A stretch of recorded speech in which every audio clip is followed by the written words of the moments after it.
जय श्री कृष्णा। राधे राधे। शास्त्रों में बताया गया है कि सत्यनारायण व्रत कथा का पाठ करने से व्यक्ति को 1000 यज्ञ करने के बराबर पुण्य फल की प्राप्ति होती है। सत्यनारायण भगवान व्रत कथा में भगवान विष्णु के सत्य स्वरूप के बारे में बताया गया है। इस व्रत का पाठ करने से घर में सुख समृद्धि का वास रहता है और भगवान विष्णु माता लक्ष्मी की कृपा बनी रहती है। तो आइए भगवान विष्णु के सत्य स्वरूप सत्यनारायण भगवान के चरणों का ध्यान करते हुए सुनते हैं सत्यनारायण भगवान की संपूर्ण व्रत कथा। हमारी भगवान विष्णु से प्रार्थना है कि कथा सुनने वाले सभी भक्तों की मनोकामनाएं पूर्ण करें। प्रेम से बोलिए प्रथम पूज्य श्री गणेश भगवान की जय, भोले शंकर माता पार्वती की जय, सत्यनारायण भगवान की जय। एक समय की बात है, नैमिषारण्य तीर्थ में शौनक आदि 88,000 ऋषियों ने श्री सूत जी से पूछा, हे प्रभु, इस कलयुग में वेद विद्या रहित मनुष्यों को प्रभु भक्ति किस प्रकार मिल सकती है तथा उनका उद्धार कैसे होगा? हे मुनि श्रेष्ठ, कोई ऐसा तप बताइए जिससे थोड़े समय में ही पुण्य मिले और मनोवांछित फल भी मिल जाए। इस प्रकार की कथा सुनने की हम इच्छा रखते हैं। सर्व शास्त्रों के ज्ञाता श्री सूत जी बोले, हे वैष्णवों में पूज्य, आप सबने प्राणियों के हित की बात पूछी है, इसलिए मैं एक श्रेष्ठ व्रत को आप लोगों को बताऊंगा जिसे नारद जी ने लक्ष्मी नारायण से पूछा था और लक्ष्मीपति ने मुनि श्रेष्ठ नारद जी से कहा था। आप सब इसे ध्यान से सुनिए। एक समय योगी राज नारद जी दूसरों की हित की इच्छा के लिए अनेक लोकों में घूमते हुए मृत्यु लोक में आ पहुँचे, जहाँ उन्होंने अनेक योनियों में जन्मे प्राय सभी मनुष्यों को अपने कर्मों द्वारा अनेकों दुखों से पीड़ित देखा। उनका दुख देख नारद जी सोचने लगे कि कैसा यत्न किया जाए जिसके करने से निश्चित रूप से मानव के दुखों का अंत हो जाए। इसी विचार पर मनन करते हुए वह विष्णु लोक में गए। वहाँ वह देवों के ईश नारायण की स्तुति करने लगे, जिनके हाथों में शंख चक्र गदा और पद्म थे, गले में वरमाला पहने हुए थे। स्तुति करते हुए नारद जी बोले, हे भगवान, आप अत्यंत शक्ति से संपन्न हैं। मन तथा वाणी भी आपको नहीं पा सकती। आपका आदि मध्य तथा अंत नहीं है। निर्गुण स्वरूप सृष्टि के कारण भक्तों के दुखों को दूर करने वाले हैं। आपको मेरा नमस्कार है। नारद जी की स्तुति सुनकर विष्णु भगवान बोले, हे मुनि श्रेष्ठ, आपके मन में क्या बात है? आप किस काम के लिए पधारे हैं? उसे निसंकोच कहो। इस पर नारद मुनि बोले कि मृत्यु लोक में अनेक योनियों में जन्मे मनुष्य अपने कर्मों के द्वारा अनेकों दुखों से दुखी हो रहे हैं। हे नाथ, आप मुझ पर दया रखते हैं तो बतलाइए कि वो मनुष्य थोड़े प्रयास से ही अपने दुखों से कैसे छुटकारा पा सकते हैं। श्री हरि बोले, हे नारद, मनुष्यों की भलाई के लिए तुमने बहुत ही अच्छी बात पूछी है। जिसके करने से मनुष्य मोह से छूट जाता है, वह बात मैं कहता हूँ, उसे ध्यान से सुनो। स्वर्ग लोक व मृत्यु लोक दोनों में दुर्लभ उत्तम व्रत है जो पुण्य देने वाला है। आज प्रेमवश होकर मैं तुमसे कहता हूँ, श्री सत्यनारायण भगवान का यह व्रत अच्छी तरह विधि पूर्वक करके मनुष्य तुरंत ही यहाँ सुख भोग कर मरने पर मोक्ष पाता है। श्री हरि के वचन सुनकर नारद जी बोले कि उस व्रत का फल क्या है और उसका विधान क्या है? यह व्रत किसने किया? इस व्रत को किस दिन करना चाहिए? सभी कुछ विस्तार से बताइए। नारद की बात सुनकर श्री हरि बोले, दुख शोक को दूर करने वाला, यह सभी स्थानों पर विजय दिलाने वाला है। मानव को भक्ति और श्रद्धा के साथ शाम को श्री सत्यनारायण की पूजा धर्म परायण होकर ब्राह्मणों व बंधुओं के साथ करनी चाहिए। भक्ति भाव से ही निवेद्य केले का फल, घी, दूध और गेहूं का आटा सवाया ले। गेहूं के स्थान पर साठी का आटा, शक्कर तथा गुड़ लेकर वह सभी भक्षण योग्य पदार्थों को मिलाकर भगवान का भोग लगाए। ब्राह्मणों सहित बंधु बांधुओं को भी भोजन कराए। उसके बाद स्वयं भोजन करे। भजन कीर्तन के साथ भगवान की भक्ति में लीन हो जाए। इस तरह से सत्यनारायण भगवान का यह व्रत करने पर मनुष्य की सारी इच्छाएं निश्चित रूप से पूरी होती है। इस कलि काल अर्थात कलयुग में मृत्यु लोक में मोक्ष का यही एक सरल उपाय बताया गया है। श्री सत्यनारायण व्रत कथा का पहला अध्याय संपूर्ण। बोलिए श्री सत्यनारायण भगवान की जय, विष्णु भगवान की जय। सूत जी बोले, हे ऋषियों, जिसने पहले समय में इस व्रत को किया था उसका इतिहास कहता हूँ, ध्यान से सुनो। सुंदर काशीपुरी नगरी में एक अत्यंत निर्धन ब्राह्मण रहता था। भूख प्यास से परेशान वह धरती पर घूमता रहता था। ब्राह्मणों से प्रेम करने वाले भगवान ने एक दिन ब्राह्मण का वेश धारण कर उसके पास जाकर पूछा, हे विप्र, नित्य दुखी होकर तुम पृथ्वी पर क्यों घूमते हो? दीन ब्राह्मण बोला, मैं निर्धन ब्राह्मण हूँ, भिक्षा के लिए धरती पर घूमता हूँ। हे भगवान, यदि आप इसका कोई उपाय जानते हो तो बतलाइए। वृद्ध ब्राह्मण कहता है कि सत्यनारायण भगवान मनोवांछित फल देने वाले हैं, इसलिए तुम उनका पूजन करो। इसे करने से मनुष्य सभी दुखों से मुक्त हो जाता है। वृद्ध ब्राह्मण बनकर आए सत्यनारायण भगवान उस निर्धन ब्राह्मण को व्रत का सारा विधान बतलाकर अंतर ध्यान हो गए। ब्राह्मण मन ही मन सोचने लगा कि जिस व्रत को वृद्ध ब्राह्मण करने के लिए कह गया है, मैं उसे जरूर करूंगा। यह निश्चय करने के बाद उसे रात में नींद नहीं आई। वह सवेरे उठकर सत्यनारायण भगवान के व्रत का निश्चय कर भिक्षा के लिए चला गया। उस दिन निर्धन ब्राह्मण को भिक्षा में बहुत सा धन मिला, जिससे उसने बंधु बांधुओं के साथ मिलकर श्री सत्यनारायण भगवान का व्रत संपन्न किया। भगवान सत्यनारायण का व्रत संपन्न करने के बाद वह निर्धन ब्राह्मण सभी दुखों से छूट गया और अनेक प्रकार की संपत्तियों से युक्त हो गया। उसी समय से यह ब्राह्मण हर मास इस व्रत को करने लगा। इस तरह से सत्यनारायण भगवान के व्रत को जो मनुष्य करेगा वह सभी प्रकार के पापों से छूटकर मोक्ष को प्राप्त होगा। जो मनुष्य इस व्रत को करेगा वह भी सभी दुखों से मुक्त हो जाएगा। सूत जी बोले, इस तरह से नारद जी से श्री सत्यनारायण व्रत को मैंने तुमसे कहा। हे विप्रो, अब और क्या कहूँ? ऋषि बोले, हे मुनिवर, संसार में इस विप्र से सुनकर और किस किस ने इस व्रत को किया, हम सब बात सुनना चाहते हैं। इसके लिए हमारे मन में श्रद्धा भाव है। सूत जी बोले, हे मुनियों, जिस जिसने इस व्रत को किया है वे सब सुनो। एक समय वही विप्र धन व ऐश्वर्य के अनुसार अपने बंधु बांधुओं के साथ इस व्रत को करने को तैयार हुआ। उसी समय एक लकड़ी बेचने वाला बूढ़ा आदमी आया और लकड़ियां बाहर रखकर अंदर ब्राह्मण के घर में गया। प्यास से दुखी वह लकड़हारा उनको व्रत करते देख विप्र को नमस्कार कर पूछने लगा कि आप यह क्या कर रहे हैं? तो उन्होंने बताया कि व्रत कर रहा हूँ। तब लकड़हारा पूछने लगा कि इसे करने से क्या फल मिलता है, कृपया मुझे भी बताइए। ब्राह्मण ने कहा कि यह सब मनोकामनाओं को पूरा करने वाला यह सत्यनारायण भगवान का व्रत है। इनकी कृपा से ही मेरे घर में धन धान्य आदि की वृद्धि हुई है। विप्र से सत्यनारायण व्रत के बारे में जानकर लकड़हारा बहुत प्रसन्न हुआ। चरणामृत लेकर वह प्रसाद खाने के बाद वह अपने घर गया। लकड़हारे ने अपने मन में संकल्प किया कि आज लकड़ी बेचने से जो धन मिलेगा उसी से श्री सत्यनारायण भगवान का उत्तम व्रत करूंगा। मन में इस विचार को ले वह बूढ़ा आदमी सिर पर लकड़ियों को रखकर उस नगर में बेचने गया जहाँ धनी लोग ज्यादा रहते थे। उस नगर में उसे अपनी लकड़ियों का दाम पहले से 4 गुना अधिक मिला। बूढ़ा प्रसन्नता के साथ दाम लेकर केले, शक्कर, घी, दूध, दही और गेहूं का आटा ले और सत्यनारायण भगवान के व्रत की अन्य सामग्रियों को लेकर अपने घर गया। वहां उसने अपने बंधु बांधुओं को बुलाकर विधि विधान से सत्यनारायण भगवान का पूजन और व्रत किया। इस व्रत के प्रभाव से वह बूढ़ा लकड़हारा धन पुत्र आदि से युक्त होकर संसार के समस्त सुख भोग कर अंत में वैकुंठ धाम को चला गया।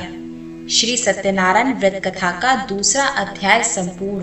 प्रेम से बोलिए विष्णु भगवान की जय, सत्यनारायण भगवान की जय। सूत जी बोले, हे श्रेष्ठ मुनियों, अब आगे की कथा कहता हूँ। पहले समय में उल्कामुख नाम का एक बुद्धिमान राजा था।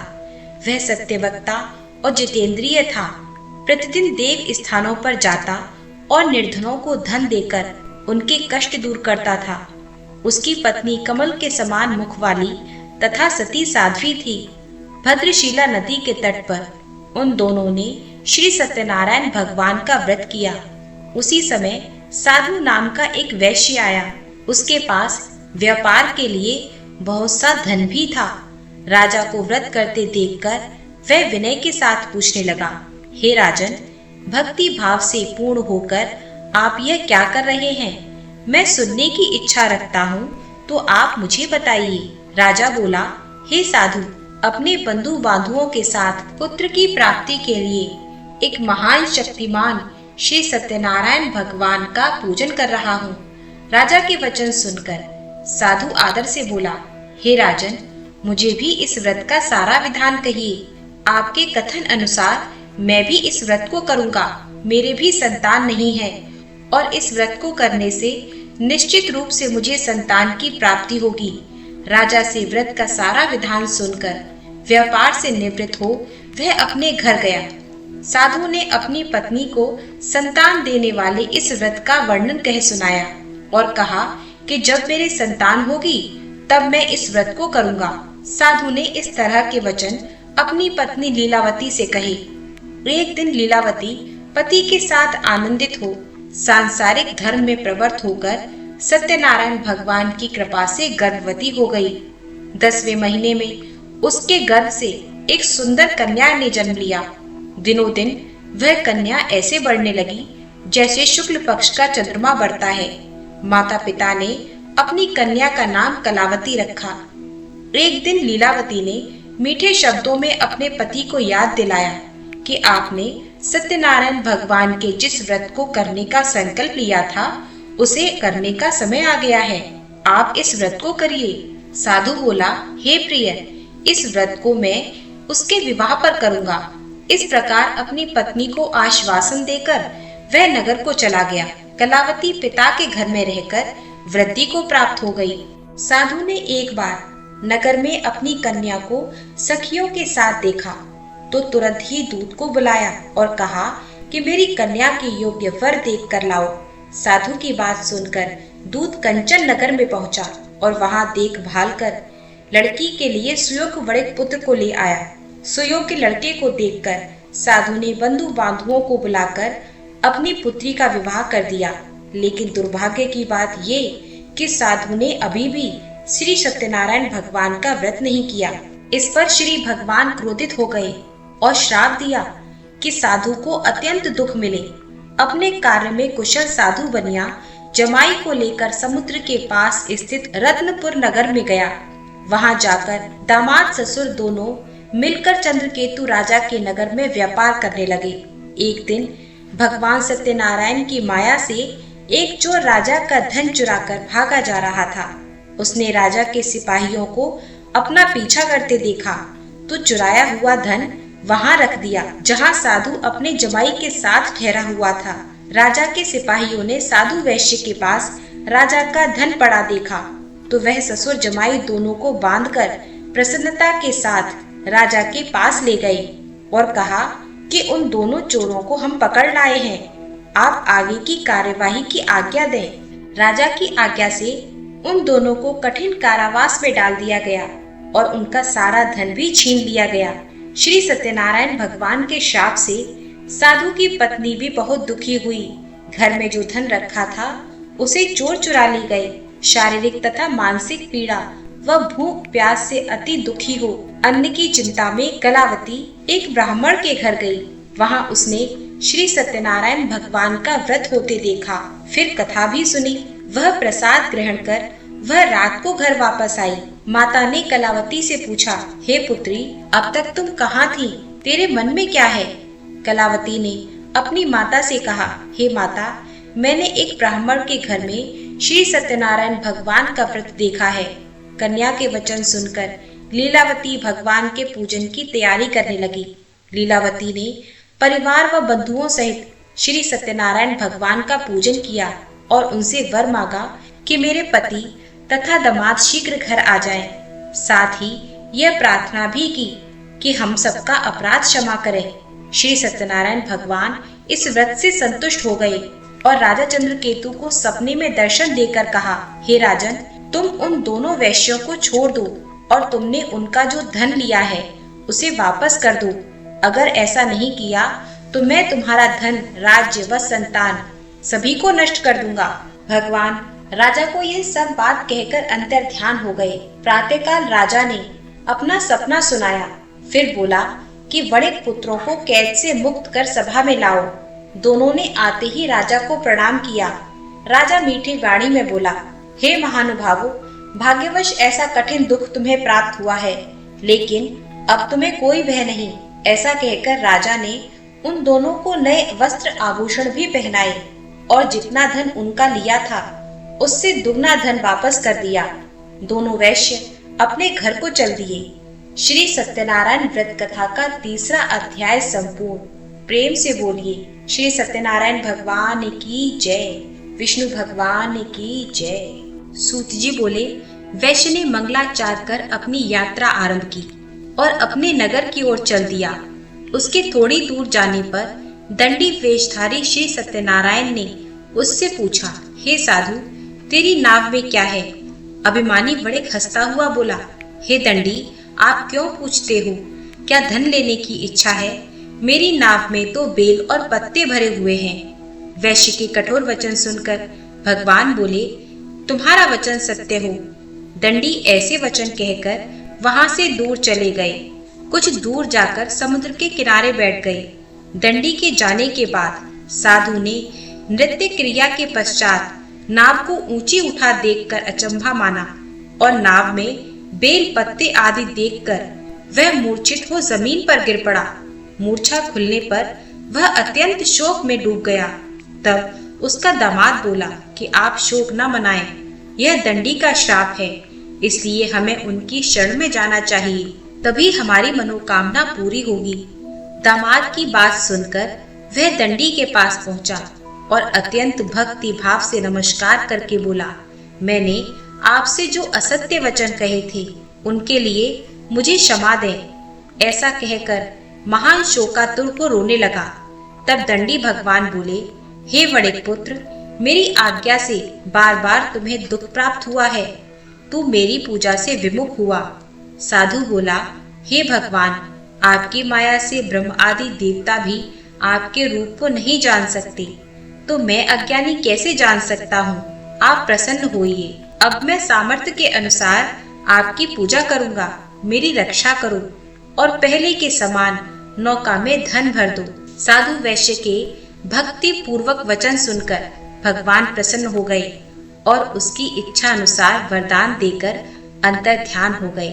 ससुर जमाई जब नाव के पास आए तो नाव धन से भरी हुई थी।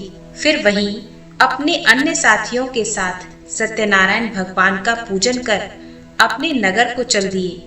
जब नगर के नजदीक पहुंचे तो दूत को घर पर खबर करने के लिए भेज दिया।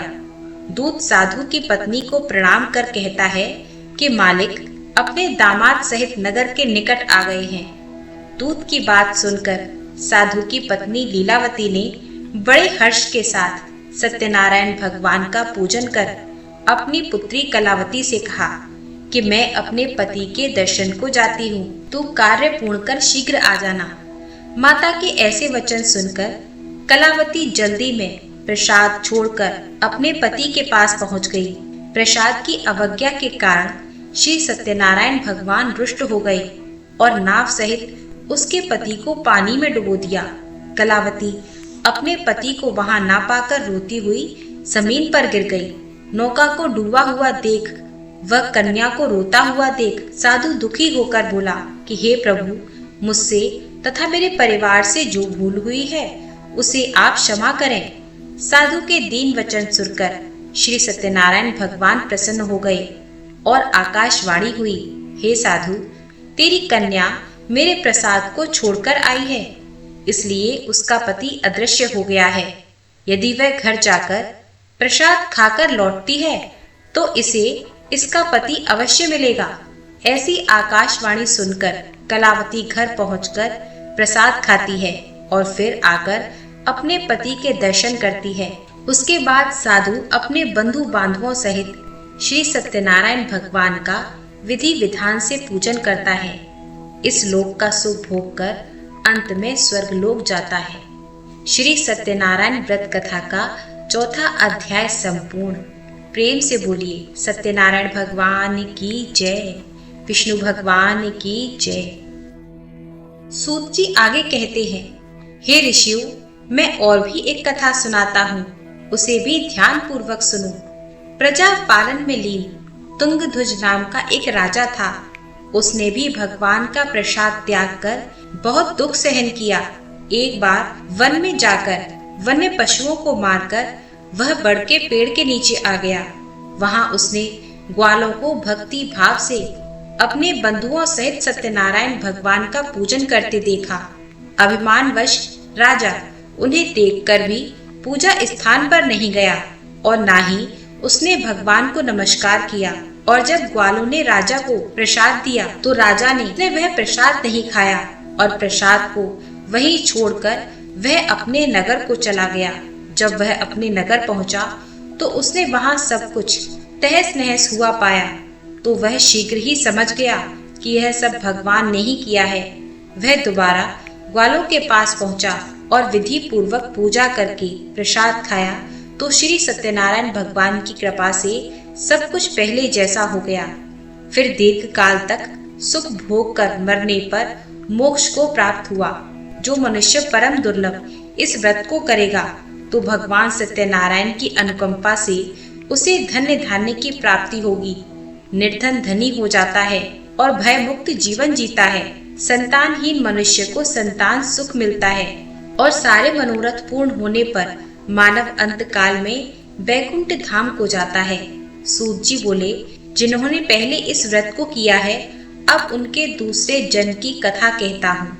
वृद्ध सतानंद ब्राह्मण ने सुदामा का जन्म लेकर मोक्ष की प्राप्ति की।